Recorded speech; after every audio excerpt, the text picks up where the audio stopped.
Hey, what's going on, everybody? This is Tyrone back with Tech Life. And in this video, I wanted to further discuss a point that I made in the previous video, but it was a longer video, so I wanted to bring that point into this video and make it a bit of a shorter video. So what you're seeing on screen is the mid to long-term guidance across the board for T-Mobile. That's the guidance for 2023 and then the guidance through 2026. Now, the point that I discussed in the longer video was that T-Mobile's 9 to 10 billion capex brings them much closer to the competition in spend. Now, you might question, well, wait a minute. AT&T is spending close to 20 billion. Verizon is going to be at 17.5 billion. And let me clarify that again in this video. And there is no factual numbers to really track that. But look at Verizon and AT&T's operations. They have huge global businesses. AT&T operates a Mexican network in Mexico that requires capital out of that 20 billion.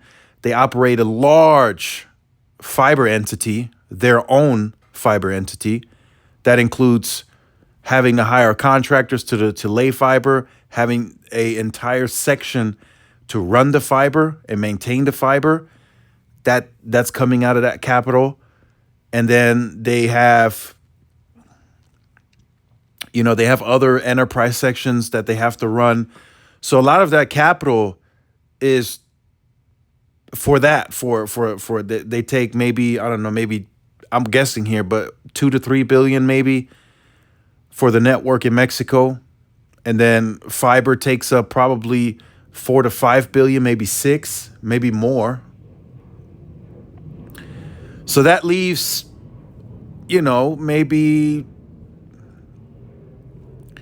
9 to 10 billion left for the wireless infrastructure in the US. Maybe less. Like I said, the fiber number could be higher. AT&T could be upwards of, who knows, 8-9 billion on fiber alone as they accelerate. Same with Verizon. They have global businesses that require capital. They have Fios. That's its own business segment that requires capital. They maintain and run their own fiber that requires capital, although that's at the tail end, but still it's gonna take capital to maintain and upkeep. So with them, the same. They might spend 6-7 billion on maintaining Fios and one fiber.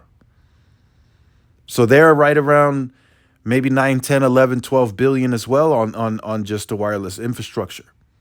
So that's kind of the point that I'm making. A lot of people are still saying, well, T-Mobile may not be right there with the competition, or they're still spending far less. Really seems T-Mobile is still the only pure wireless player out there. That's, as we know right now, as it stands today, T-Mobile is a pure wireless play. They don't operate any fiber. They don't operate large global businesses. They don't operate any huge enterprise businesses yet that require like its own separate team. They're growing into that, and as it's currently structured, they can still operate as it stands. In the future, they might have to change their structure, but for now, I fully believe even the coming in at the 9 to 10 billion, and if they come in at the lower end at the 9 billion, I still think that's plenty for them. To put Verizon and AT&T into perspective and what else they spend money on, I think the 9 to 10 billion is totally fine for T-Mobile, and that's getting a lot done. Look at the recent coverage expansion. They got into the Sphere DAS system. They got into My Local Mall. They got into the DAS system there. That 9 to 10 billion is getting a lot done for the company. And moving forward, if they go to 11, 12, 13, 14 billion again, like they did for the first 2 years, that's complete acceleration for the company. That means they're doing something like some big acceleration. And they stated they could do that. Excuse me. They could literally announce that for DoD and C-band.